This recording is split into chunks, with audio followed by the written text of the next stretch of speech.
So my name is Marina Sofia, and I translate from German and Romanian. This is a book that I've just recently translated from German. It's called Nightingale Company. It's by Charlotte Printz, and it will be coming out in January 2025. We do not have the English cover for it yet with Corylus Books, but this is the German cover.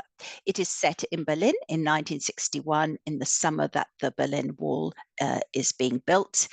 And it features two chalk and cheese sisters, half sisters, who run a detective agency. When Carla finally arrived at the Brandenburg Gate, she could already hear the screech of the autograph hunters long before she even set eyes on them. Hast, hast, hast! Great. So the film set must be close by. She walked hurriedly towards the barriers designed to keep the fans away from the actual filming. Scores of young women were waiting with their autograph books for the stars of the film 1, 2, 3. Carla could understand all too well why her aunt Lulu was so keen to get a part in this Billy Wilder comedy. The main stars were James Cagney, Lieselotte Pulver, and of course the one whom all the girls had come to see, Horst Buchholz. Just behind the film set, there was the crossing to the Soviet zone, which was teeming with even more border guards than usual. Ulbricht must have been worried that comrades might be tempted to flee to the West. After all, the film was about one of the most seductive drugs of American capitalism, Coca-Cola. You couldn't make out much beyond the barriers other than the Brandenburg Gate itself. Some tracks had been laid, and a mounted camera was being pushed backwards and forwards slowly by two young men until someone with a megaphone yelled, "Cut!" which made the camera trolley and a few extras come to a standstill. Not a trace of Lulu. As she turned to check in the other direction, a wonderful aroma of freshly brewed coffee wafted towards her. She could do with a coffee now, but she couldn't figure out where the smell was coming from, nor where Lulu could possibly be. Had she somehow strayed beyond the barriers?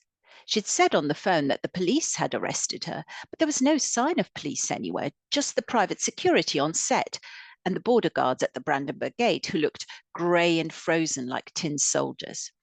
"Horst, there he is, Horst!" cried one of the autograph hunters, pointing somewhere beyond the barriers, running towards it and trying to climb over. The others followed, shrieking.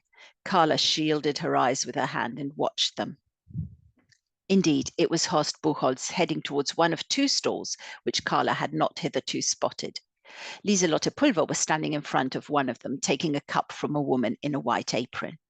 There was a snack stall right next to the coffee stall, and she became aware of the appetizing aroma of grilled sausages and chips.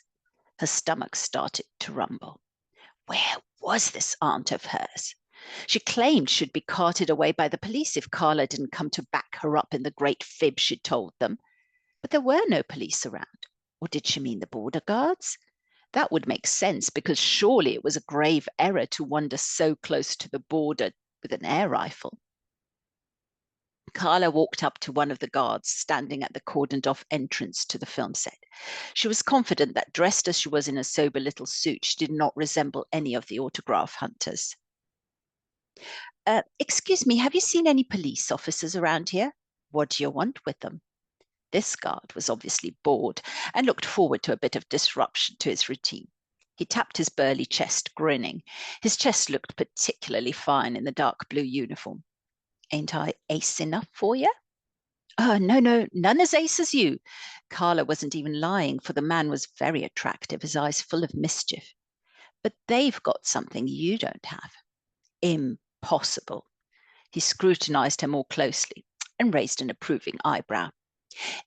Yes, they pulled in my grandma," she said. Most people loved their grandmothers. Aunts were decidedly less popular. "Ah, a wee little thing covered in jewels and armed to the teeth with a hat and a gun?" Carla nodded, stunned. "Nah, sorry." The guard then laughed out loud. He must be teasing her. How else would he have known to mention the hat? And above all, the gun.